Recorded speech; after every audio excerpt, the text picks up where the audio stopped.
Hello student, welcome back my new video. Student, जिन जिन बच्चों का 1 मार्च को मैथ का पेपर है ना, तो उनके लिए ये वीडियो काफ़ी महत्वपूर्ण होने वाला है, क्योंकि मैं आप लोग को इस वीडियो में बताने वाले मैथ में आने वाला कुछ महत्वपूर्ण प्रश्न। अगर आप लोग इस प्रश्न को देख करके जाते हो तो आप लोग को मैथ में 70 नंबर लाने से कोई नहीं रोक सकता है। अगर स्टूडेंट आप लोग अभी तक कुछ नहीं पढ़े हो, अगर आप लोग चाहते हो मैथ में 70 नंबर लाए, आप लोग को 24 फरवरी से लेकर के 28 फरवरी के बीच में मैं आप लोगों को गणित का इतना मोस्ट इंपोर्टेंट क्वेश्चन बताऊंगा कि जिससे आप लोग पढ़ करके 70 नंबर ला सकते हो। तो स्टूडेंट वीडियो में बने रहे और वीडियो को अंत तक देखते जाइए, तभी आप लोग को समझ में आएगा। चलिए स्टूडेंट, मैं आप लोगों को बता रहा हूँ। यहाँ से देखिए, ये आप लोग का 2025 गणित का वायरल पेपर देख रहे हैं ना, 2025 गणित वायरल पेपर है, ठीक है। और यहाँ पर आप लोग को दिया रहेगा अनुक्रमांक भरने को, और यहाँ पर दिया रहेगा नाम भरने को। और ये कोड आप लोग को याद रखना है 928DH। और ये कोड आप लोग के लिए मोस्ट इंपोर्टेंट कोड है। और ये वायरल पेपर अगर आप लोग इसको तैयार करके जाते हो तो आप लोग को बोर्ड एग्जाम में सीधा फंसेगा। तो चलिए स्टूडेंट, इसी वायरल पेपर से मैं आप लोग को ये सारे क्वेश्चन को लिख लिया हूँ कॉपी पर बताने के लिए। तो आप लोग मैं बता रहा हूँ, ये देखिए, ये जो क्वेश्चन है ना, ये बार बार पूछने वाले क्वेश्चन है, ठीक है ना। तो यहाँ से देखिए स्टूडेंट, ये पहला आप लोग जो क्वेश्चन है, पहला नंबर जो क्वेश्चन है वो देखिए दिया है। प्रश्न में दिया कि ऐसे दो क्रमागत विषम धनात्मक पूर्णांक ज्ञात कीजिए जिसके वर्गों का योग 290 हो। यानी कि प्रश्न में बोला है कि ऐसे दो क्रमागत विषम धनात्मक पूर्णांक ज्ञात करना है जिसके वर्गों का योग 290 हो। तो देखिए इसको कैसे ज्ञात करेंगे। सबसे तो पहले लिखेंगे, तो यहाँ से लिखना स्टार्ट करेंगे। यहाँ पर लिखेंगे हल, यहाँ पर आप लोग को लिखना है हल, और फिर आप लोग को लिखना है माना पहला विषम धनात्मक पूर्णांक, विषम धनात्मक पूर्णांक x तथा दूसरा विषम धनात्मक पूर्णांक। आप लोगों को प्रॉपर तरीके से पूरा लिखना है, ठीक है ना। विषम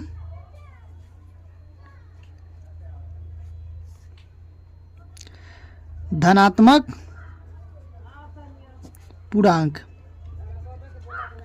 ठीक है। तो जो पहला आप लोग को x होगा, और ये देखिए बोला ना क्रमागत, तो क्रमागत बोला है, तो यहाँ पे लिखेंगे इसको, ये x हो जाएगा। क्रमागत मतलब होता है लगातार, और विषम है तो ये x + 2 यहाँ पे हो जाएगा, है ठीक है ना। और इतना लिख लेंगे। उसके बाद देखिए लिखना है आप लोग को प्रश्नानुसार। यहाँ से लिखेंगे प्रश्नानुसार, प्रश्नानुसार यानी कि प्रश्न के अनुसार। प्रश्नानुसार का मतलब होता है कि प्रश्न के अनुसार। तो देखिए प्रश्न के अनुसार क्या बोला है कि ऐसे दो क्रमागत विषम धनात्मक पूर्णांक की जिनके वर्गों का योग, यानी कि वर्गों का ये जो इसका जो ये हम लोग जो माने धनात्मक पूर्णांक, इसको जब वर्ग करके जोड़ेंगे ना तो 290 मिलेगा। तो पहले इसको वर्ग करते हैं, पहला को, फिर इसका योग करते हैं और इसका वर्ग करते हैं, तो हमको कितना मिलेगा 290, ठीक है। तो ये 290 मिलेगा। तो अब देखिए यहाँ पर ये तो हो जाएगा आप लोग का x का स्क्वायर प्लस इसको जो वर्ग करेंगे, यहाँ पर देखिए वर्ग है, तो यहाँ से ये हो जाएगा। देखिए इसको ऐसे वर्ग करेंगे a + b के होल स्क्वायर पर।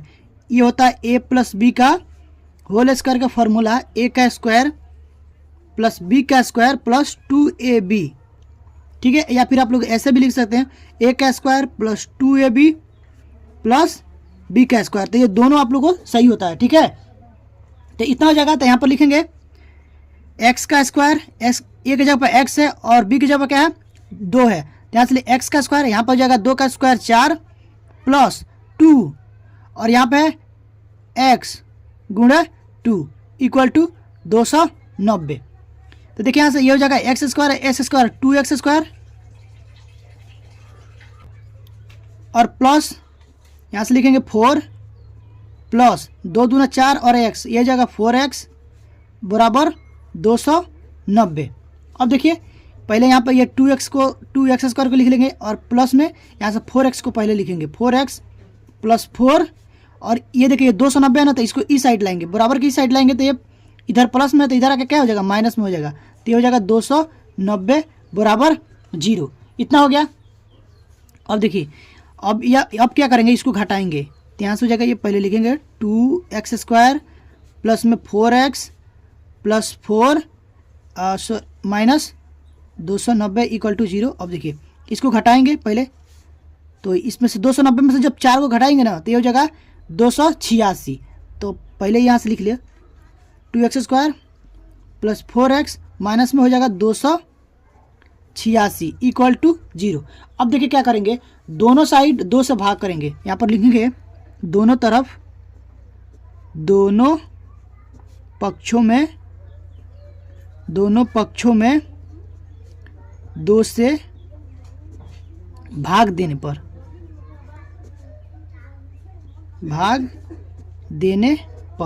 अब देखिए जब भाग देंगे तो ये कट जाएगा, तो ये हो जाएगा x² प्लस ये 2 बार में कटेगा तो ये हो जाएगा 2x माइनस ये 2 एकम 2 और 4 दूनी 8 और ये हो जाएगा 3 दूनी 6 इक्वल टू 0। अब देखिए अब ये गुणनखंड के रूप में आ गया, तो इसको पहले हम लोग गुणनखंड करेंगे। तो देखिए इसको गुणनखंड कैसे करेंगे, पहले 143 को फैक्टर करेंगे।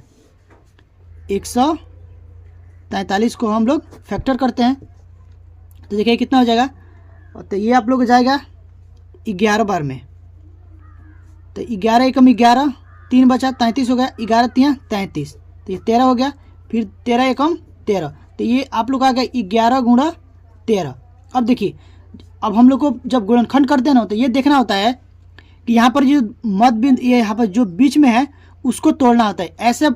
ऐसा तोड़ना होता है कि जो जोड़े और घटाने पर 2x आए, और उसको जब गुणा करें ना, जब उसको गुणा करें तो यहाँ से 143 आना चाहिए, यानी कि 143 x², क्योंकि ये दोनों एक साथ होता है।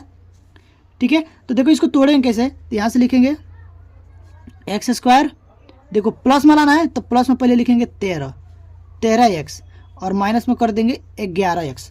अब देखिए जब 13 में से जब 11 को घटाएंगे तो यहाँ से 2x आ जाएगा, और जब इसको गुणा करेंगे 11 गुणा 13 तो 143 आ जाएगा, तो यहाँ से हो जाएगा माइनस में 143 इक्वल टू 0। अब देखिए यहाँ पे दोनों में x कॉमन है तो x कॉमन ले लेंगे, तो ये हो जाएगा x प्लस 13, और यहाँ पर देखिए माइनस में 11 कॉमन लेंगे। अब देखिए माइनस में ले लिए 11 कॉमन तो अंदर का चिन्ह बदल जाएगा, तो यहाँ से हो जाएगा x और ये माइनस है तो प्लस हो जाएगा। ठीक है ना, तो 11 जब कॉमन लेंगे तो यहाँ से कितना बचेगा 13 इक्वल टू 0। अब ये देखो ये दोनों सेम है तो इसको एक बार रखते हैं, तो x प्लस 13 और एक बार रखेंगे x माइनस 11 इक्वल टू 0। ठीक है, उसके बाद देखिए अब एक बार हम लोग लेंगे इसको 0 के बराबर, तो x प्लस 13 बराबर 0 और इसको लेंगे x माइनस 11 इक्वल टू 0। तो यहाँ से जो x का मान आएगा वो आएगा आप लोग को माइनस में 13 आ जाएगा, और इस यहाँ से जो x का मान आएगा वो आप लोग को 11 आ जाएगा। तो ये बोला प्रश्न में, देखो बोला धनात्मक पूर्णांक, देखो यहाँ पर धनात्मक पूर्णांक बोला है तो हम लोग इसको नहीं लेंगे, ठीक है ना, इसको लेंगे। ठीक है, धनात्मक यहाँ पर लिख देंगे धनात्मक पूर्णांक, चूंकि धनात्मक पूर्णांक लेने पर, धनात्मक पूर्णांक लेने पर, तो यहाँ से x बराबर 11 लेते हैं। तो अब देखो यहाँ से जो पहला विषम धनात्मक पूर्णांक होगा, पहला विषम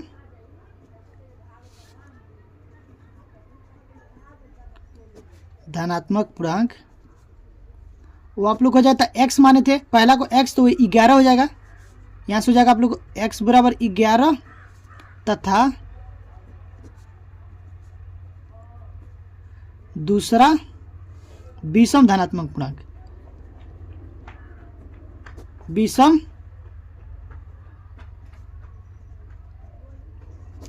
धनात्मक पूर्णांक। ठीक है, तो इसको माने थे हम लोग x प्लस 2, तो ये हो जाएगा यहाँ से 11 प्लस 2 बराबर 13। तो यहाँ पर हम लोग लिखेंगे अतः, इतना नहीं छोड़ना, अब यहाँ पर लिखना भी है, यहाँ पर लिखेंगे अतः पहला पूर्णांक, अतः पहला पूर्णांक 11 तथा दूसरा पूर्णांक 13 है, और उसके बाद यहाँ पर आप लोग को आंसर लिखना है। ठीक है ना। तो इस प्रकार से आप लोग ये वाले प्रश्न को हल करना है। तो अब हम लोग चलेंगे अगले वाले प्रश्न पर। स्टूडेंट यहाँ से देखिए, ये जो प्रश्न है आप लोग को, ये देखो 2019 में भी पूछा था, 20 में भी पूछा था, ठीक है, 23 में पूछा है, 22 में नहीं पूछा है, 23 में पूछा है और 24 में पूछा है। तो ये प्रश्न मोस्ट इंपॉर्टेंट है। तो देखिए इसको कैसे हल करेंगे। प्रश्न में दिया कि द्विघात बहुपद x² + 7x + 10 के शून्य ज्ञात कीजिए तथा शून्यकों तथा गुणांकों के बीच संबंध की सत्यता की जांच कीजिए। पहले तो आप लोगों को शून्य ज्ञात करना है, और जब आप शून्य ज्ञात कर लेंगे उसके बाद आप लोग को जांच भी करना है। तो चलिए पहले सबसे हम लोग शून्य ज्ञात करते हैं। तो देखिए यहाँ पर लिखेंगे शून्य के लिए, पहले तो लिखेंगे हल, एक मिनट रुक जाइए, पहले लिखेंगे हल, ठीक है, हल लिख लेंगे। और उसके बाद लिखेंगे यहाँ पर दिया है, दिया है, देखिए क्या दे दिया है, द्विघात बहुपद दे दिया है, द्विघात बहुपद वो दिया आप लोग को x² + 7x + 10, ठीक है ना। अब हम यहाँ पर लिखेंगे, चूंकि शून्य के लिए, पहले लिखिए शून्य के लिए, चूंकि नहीं लिखेंगे, सिर्फ लिखेंगे शून्य के लिए, शून्य के लिए। देखो शून्य के लिए हम लोग क्या करते हैं, ये जो आप लोग को द्विघात बहुपद दिया है ना, उसको 0 के बराबर रखते हैं। तो x² + 7x + 10 = 0। अगर कभी भी जब आप 0 लगाएंगे ना, तो यहाँ पर लिख दीजिएगा शून्य के लिए, शून्य के लिए इस बहुपद को हम लोग 0 के बराबर रखते हैं। तो अब इसका हम लोग गुणनखंड करेंगे। तो गुणनखंड देखिए कैसे करेंगे। सबसे पहले क्या करते हैं, इसको और इसको एक साथ गुणा करते हैं, पहला संख्या के और तीसरे संख्या को एक साथ गुणा करते हैं। तो पहला संख्या है x² और गुणे में 10, तो ये जब इसको गुणा करेंगे तो ये हो जाएगा 10x², और ये प्लस में आया है, ठीक है ना। और ये जो बीच में जो संख्या दिया ना 7x, इसको इस प्रकार से तोड़ना है ना कि जोड़ने और घटाने पर तो आप लोग को 7x आए, ठीक है। कोई ऐसा संख्या आप लोग को सोचना है कि जिसको जोड़ने और घटाने पर 7x आए प्लस में, जब उसका गुणा करें ना तो यहाँ पर 10x² आना चाहिए। तो मान के चलिए, मान लीजिए कि मैं 5 और 2 को जोड़ेंगे तो 7 आ जाएगा, 7 आ जाएगा ना, और 5 और 2 को जब गुणा कराएंगे तो ये 10 आ जाएगा। तो इसको कैसे करेंगे, यहाँ पर लिखेंगे देखो 5x + 2x, ये हो जाएगा आप लोग को 7x, और यहाँ से 5x × 2x करेंगे तो ये हो जाएगा 10x² हो जाएगा ना। तो यही चीज़ आप लोग को यहाँ पर लिख देना है, ये लिखना है यहाँ वाला, ठीक है ना। तो यहाँ से लिखेंगे x² + 7x + 10 = 0 दिया है, तो यहाँ पर लिखेंगे x² + 5x + 2x + 10 = 0, ये हो गया। उसके बाद देखिए अब दोनों में देखेंगे, इसमें दोनों में कॉमन क्या है, इसमें 2 देखेंगे और इसमें इसके साथ देखेंगे। तो इसमें दोनों में कॉमन x है, तो यहाँ से x कॉमन लेंगे, तो यहाँ से एक x निकल गया, तो एक x बचा है, तो यहाँ से हो जाएगा x + 5 प्लस, यहाँ से दोनों में 2 कॉमन है तो 2 कॉमन लेंगे, तो यहाँ से बचेगा x + 5 = 0। अब देखिए ये और ये सेम है, तो इसको एक बार लिखेंगे, तो यहाँ से लिखेंगे x + 5 और एक बार इसको और इसको एक साथ लिखेंगे, तो ये हो जाएगा x + 2 = 0। इतना हो गया। अब देखिए एक बार हम क्या करेंगे, x + 2 को 0 के बराबर रखेंगे और एक बार x + 5 को 0 के बराबर रखेंगे। तो यहाँ से आप लोग को मूल आएगा, जो 2 मूल आएंगे, एक मूल आप लोग को आएगा x = -5, ठीक है ना, जिसको हम लोग अल्फा से भी डिनोट करते हैं। तो ये मूल आप लोग हो जाएगा अल्फा = -5, एक मूल आ गया आप लोग को, ठीक है। और दूसरा आप लोग जो आएगा x = -2, जिसको हम लोग क्या करते हैं बीटा, तो ये हो जाएगा -2। तो अल्फा और बीटा का मान आ गया। अब देखिए यहाँ पर, अब हम चलेंगे जांच के लिए, यहाँ से लिखेंगे जांच। देखिए तो जब इसका जांच करेंगे ना, तो सबसे पहले जो बहुपद है उसको लिखते हैं। यहाँ से देखिए जो बहुपद दिया था x² + 7x + 10, तो यहाँ से a और b का मान निकालेंगे। देखो a बराबर होता है आप लोग को एक्स स्क्वायर का गुणांक, तो एस स्क्वायर का गुणांक क्या है, कुछ नहीं है तो एक है, एक लेंगे, कुछ नहीं होगा तो एक लेंगे, ठीक है। और उसके बाद देखिए बी बराबर आप लोग होता है एक्स का गुणांक, तो एक्स का गुणांक यहाँ पर क्या है 7 है, तो धनात्मक 7 है तो 7 धनात्मक लेंगे। उसके बाद दिखाता है सी, तो सी आपको क्या अचर पद यानी कि 10 है, तो यहाँ से लिख लेंगे ये। उसके बाद देखिए 2 फॉर्मूला है वो मैं आप लोग यहाँ पर लिखा दे रहा हूँ, पहले देख लीजिएगा अगर नहीं पता है आप लोगों को। तो पहला जो होता है ना वो होता है शून्यकों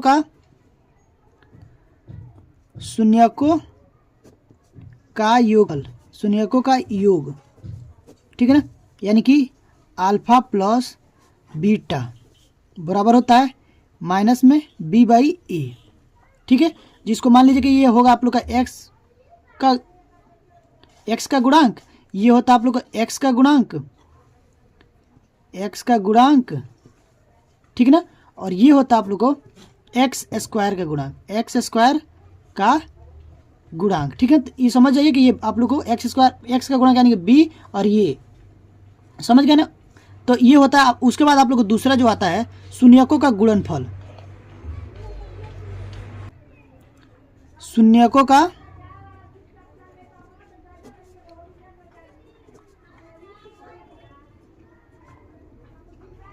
गुणनफल, तो ये होता है अल्फा इंटू बीटा बराबर सी बाई ए, क्या होता है सी बाई ए। तो यही चीज़ को हम लोग को यहाँ पर दिखाना है। तो देखिए यहाँ पर पहला में लिखेंगे शून्यकों का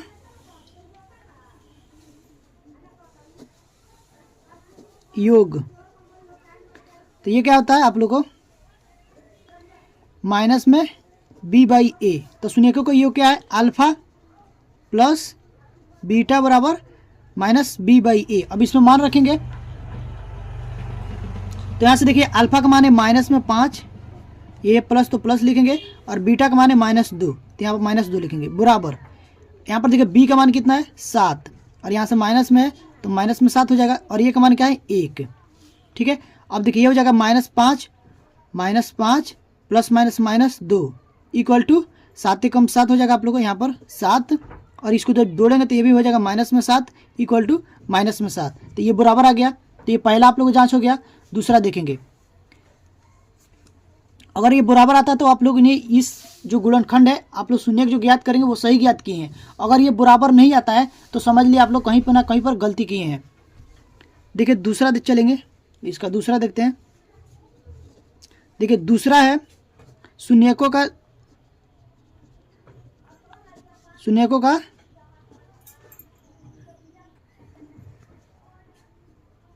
गुणनफल अल्फा इंटू बीटा बराबर होता है सी बाई ए। अब देखिए अल्फा का मान कितना है -5, फिर उसको गुणा करेंगे -2 के साथ इक्वल टू सी का मान है 10 और ए का मान है 1, तो ये हो जाएगा माइनस प्लस 5 दूना 10, और ये हो जाएगा 10 से कम 10, तो ये भी बराबर आ गया और ये भी आप लोग का बराबर आ गया, तो यानी कि ये जांच हो गया, ये आप लोग का सही हो गया। तो इस प्रकार से आप लोग को ये वाले प्रश्न को हल करना है, जो कि ये मोस्ट इंपोर्टेंट है, बोर्ड एग्जाम में कई बार पूछा गया है। अब चलिए स्टूडेंट हम लोग चलते हैं अगले वाले प्रश्न पर, जो कि ये प्रश्न दिया है, और ये भी मैं जितना भी प्रश्न आप लोग को बता रहा हूँ ये बोर्ड एग्जाम में पूछे जाएंगे, वही वाले प्रश्न है, आलतू फाल के प्रश्न को मैं नहीं लाया हूँ। जो प्रश्न आप लोग को बोर्ड एग्जाम में आएंगे वही प्रश्न है। तो ये वाला जो प्रश्न दिया गुणनखंड विधि द्वारा द्विघात समीकरण 3x² - 2 इंटू √6x + 2 = 0 के मूल ज्ञात कीजिए। तो अब देखिए इसको कैसे ज्ञात करेंगे, और ये बहुत से बच्चे ये रूट वाले जो होता है ना प्रश्न उसमें कंफ्यूज रहते हैं, तो आप लोगों को कंफ्यूज नहीं होना है। देखिए इसमें कैसे लिखेंगे, सबसे पहले यहाँ पर देखिए लिखेंगे हल जो दिया उसको लिख लेंगे, दिया है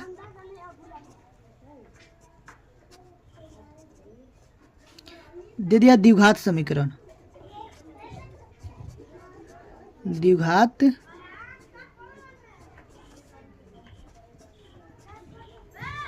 समीकरण दे दिया आप लोग का 3x² - 2 √6x + 2 = 0। अब इसका हम लोग को क्या करना है, मूल ज्ञात करना है। तो मूल ज्ञात करने के लिए सबसे पहले हम लोग गुणनखंड करते हैं इसको। तो देखिए गुणनखंड कैसे करेंगे, यहाँ पर जो दिया ना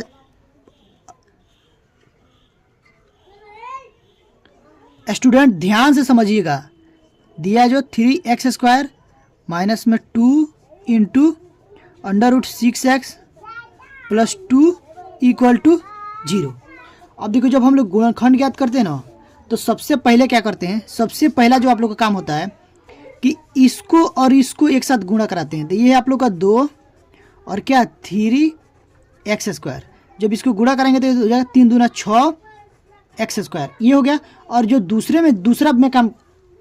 में क्या करते हैं, ये जो आप लोग का मध्य में दिया है बीच में माइनस में 2 √6x, इसको इस प्रकार से तोड़ना है ना, माने ऐसी संख्या लेना है कि जब से जोड़े और घटाएं तो इतना आना चाहिए 2 √6x, और जब उसको गुणा कराएं ना तो इतना आना चाहिए। तो मान के चलिए अगर हम संख्या कोई लेते हैं, यहाँ पर देखिए, यहाँ पर लेंगे माइनस में √6, फिर लेंगे माइनस में √6, जब इसको जोड़ेंगे तो यहाँ पर क्या हो जाएगा 2 माइनस में 2 √6 हो जाएगा। जब इसको गुणा कराएंगे, यहाँ पर देखिए, जब इसको गुणा कराएंगे तो ये हो जाएगा आप लोगों को, जब दो संख्याओं को गुणा कराते हैं ना अंडर रूट में, तो वो अंडर रूट हट जाता है, तो यहाँ से हो जाएगा 6, यहाँ से आप लोग को प्लस में हो जाएगा, क्योंकि इधर पे माइनस में माइनस प्लस हो जाएगा, तो ये हो जाएगा 6। तो यही चीज़ आप लोग को यहाँ पर लिखना है। तो यहाँ से हम लिखेंगे 3x² माइनस √6x, फिर minus √6x plus 2 equal to 0। इतना समझ गए। अब देखिए, अब इसको हम लोग पहले तोड़ते हैं। देखिए तोड़ेंगे कैसे, एक यहाँ पर देख लीजिए, अगर मान लीजिए हम √3 गुणे में √3 करें तो क्या होगा, जाहिर सी बात है 3 होगा। √3 को गुणा √3 आप लोग को 3 ही होगा, तो 3 के जगह पर हम इतना लिख सकते हैं। तो ये काम यहाँ पर करेंगे, यहाँ पर देखिए लिखेंगे √3 गुणा √3, और ये x² है तो यहाँ पर x² लिख लो, ये भी गुणा, ठीक है, इतना हो गया। अब देखिए माइनस करेंगे, ये जो √6 है इसको ऐसे लिख सकते हैं √2 गुणा √3, जब इसको जब गुणा आप लोग कराएंगे ना तो ये अंडर रूट में होगा, √6 होगा, ठीक है, क्योंकि ये संख्या दोनों सेम नहीं है। तो इसके जगह पर हम लोग इतना लिख सकते हैं, इतना लिखते हैं, तो ये जगह √2 गुणा √6, सेम इसको भी वैसे ही लिखेंगे, माइनस में √3 गुणा √2, और देखिए प्लस 2 को भी तोड़ सकते हैं ऐसे, 2 को भी हम ऐसे तोड़ लेंगे, 2 बराबर करेंगे √2 गुणा √2, जब √2 में √2 को गुणा करेंगे तो यहाँ पर 2 होगा, तो 2 की जगह हम इतना लिख सकते हैं, तो इतना लिख देंगे, प्लस √2 गुणा √2 बराबर 0। अब देखिए, अब हम लोग को देखना है यहाँ से लेकर के इसमें और यहाँ से लेकर के इसमें। अब देखिए इसमें कॉमन क्या है, इसमें दोनों में, अरे यार यहाँ पर 3 लिखना था ना, सॉरी, यहाँ पर 3 लिखना है, ठीक है ना। अब देखिए दोनों में क्या है, 3 √3 कॉमन है, √3 और x, यहाँ पर भी x है, ठीक है ना। √t, एक मिनट गाइस रुक जाइए, पहले मैं साफ अच्छे से पहले लिख देता हूँ यहाँ से। देखिए √3 गुणा √3 गुणा x² माइनस, ये हो जाएगा √2 गुणा √3 x, फिर माइनस √3 गुणा √2 x प्लस √2 गुणा √2 बराबर 0। अब देखिए ये साफ हो गया। अब देखिए इसमें क्या करेंगे, यहाँ से लेकर के, ये जो दिया है ब्लैक पेन से लिखता हूँ ताकि आप लोग समझ में आए, यहाँ से लेकर के यहाँ तक एक है, और यहाँ से लेकर के यहाँ तक, इन दोनों में हम लोग देखते हैं कॉमन क्या है। तो देखिए इसमें कॉमन, इसमें भी √3 है, इसमें भी √2 है, यहाँ पर भी x है और यहाँ पर भी x है, तो √3x कॉमन ले लेंगे, √3x कॉमन ले लेते हैं। तो जब इसको कॉमन ले गया तो यहाँ से क्या बचेगा, √3 बचेगा, √3x, और यहाँ पर बचेगा माइनस और इसमें देखिए √3x बाहर ले लिए हैं, तो क्या बचेगा, सिर्फ बचेगा √2। तो यहाँ से लिख देंगे √2। ये माइनस है तो यहाँ पर देखिए माइनस लेंगे। और दोनों में क्या है, यहाँ पर भी √2 है और यहाँ पर भी √2 है, ठीक है। और यहाँ पर x है और यहाँ पर x नहीं है, तो सिर्फ √2 बाहर लेंगे, माइनस में √2 बाहर लेंगे। और जब माइनस में बाहर लेंगे ना तो अंदर का चिन्ह बदल जाएगा, ठीक है। माइनस में बाहर आ गया तो अंदर का चिन्ह बदल जाएगा। तो देखिए इतना तो बाहर ले लिए हैं, तो बचेगा क्या, √3x बचेगा, √3x। और ये माइनस हो जाएगा और यहाँ से एक बाहर आ गया तो एक बचेगा √2 = 0। इतना समझ गए? आई होप कि आप लोग इतना समझ गए होंगे। अगर आप लोग समझ गए हैं तो प्लीज़ कमेंट करके बता दीजिएगा। अब देखिए यहाँ पर ये दोनों सेम है, तो इसको एक बार लिखते हैं। तो लिखिए, एक ब्रैकेट में आप लोग को लिखना है √3x माइनस √2, ब्रैकेट बंद करेंगे। और एक ब्रैकेट में आप लोग को इसको और इसको एक साथ लिखेंगे, तो 3x और माइनस में √2 = 0। और उसके बाद देखिए अब एक बार हम लोग क्या करेंगे, इसको 0 के बराबर रखेंगे, तो ये हो जाएगा √3x माइनस √2 बराबर 0। और एक बार इसको 0 के बराबर रखेंगे, √3x माइनस √2 बराबर 0। तो यहाँ से हो जाएगा √3x बराबर, इधर ये माइनस में इधर क्या हो जाएगा, प्लस में हो जाएगा √2, ठीक है। तो यहाँ से हो जाएगा x बराबर आप लोग को, तो ऊपर हो जाएगा आप लोग को √2, ठीक है ना, बटे ये इधर गुणा में, इधर क्या हो जाएगा, भागे में हो जाएगा, तो ये √ हो जाएगा 3, ठीक है। तो इसको हम ऐसे लिख सकते हैं, पूरा √ कर सकते हैं, ठीक है ना। तो ये हो जाएगा 2/3, दिख रहा है ना, ठीक है। और सेम वैसा ही ये भी सेम है, यानी कि मूल आप लोग को समान आया है, तो ये भी सेम वैसा ही हो जाएगा। यहाँ से हो जाएगा √3x बराबर में ये माइनस में इधर क्या हो जाएगा, प्लस में हो जाएगा √2, ठीक है ना। तो x बराबर हो जाएगा √2/√3। अगर आप लोग चाहते हो तो इसको भी ऐसे लिख सकते हैं, पूरा ब्रैकेट में 2/3, ठीक है ना। तो यहाँ पे लिखेंगे ये मूल समान आया है, यहाँ से लिखेंगे अतः दो मूल समान है,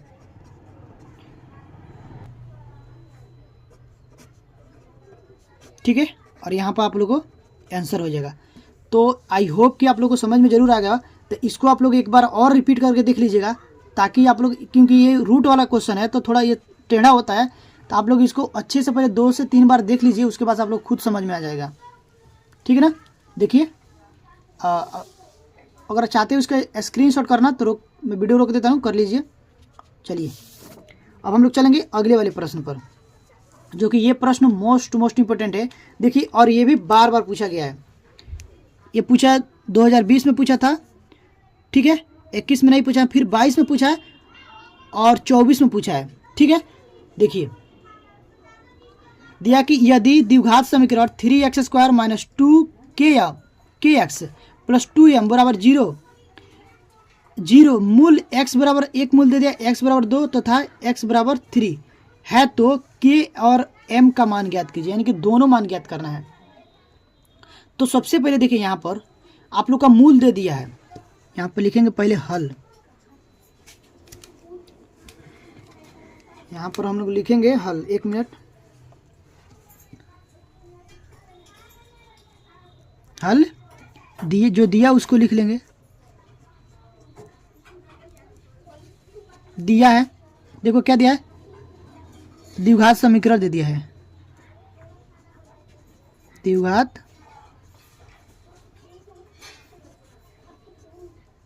समीकरण, द्विघात समीकरण कितना दे दिया, 3x² minus 2kx plus 2m बराबर 0। और आप लोग को 2 मूल दे दिया है, ठीक है ना। पहला जो आप लोग को मूल दिया है, पहला मूल यानी कि अल्फा का मान दे दिया है 2, और दूसरा मूल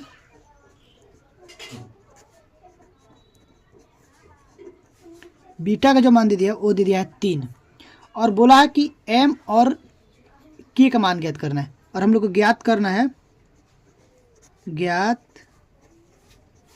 है ये आप लोग बोर्ड एग्जाम में लिखिएगा जरूर।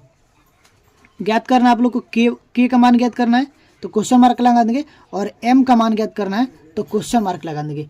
अब देखिए इसको हल कैसे करेंगे। सबसे पहले यहाँ पर देखिए, ये जो आप लोग को मूल दे दिया ना,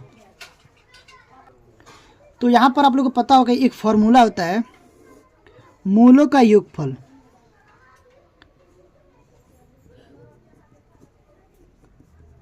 मूलों का योग बराबर होता है, यानी कि अल्फा प्लस बीटा बराबर आप लोग होता है माइनस में बी बाई ए, और मूलों का गुणनफल होता है, मूलों का गुणनफल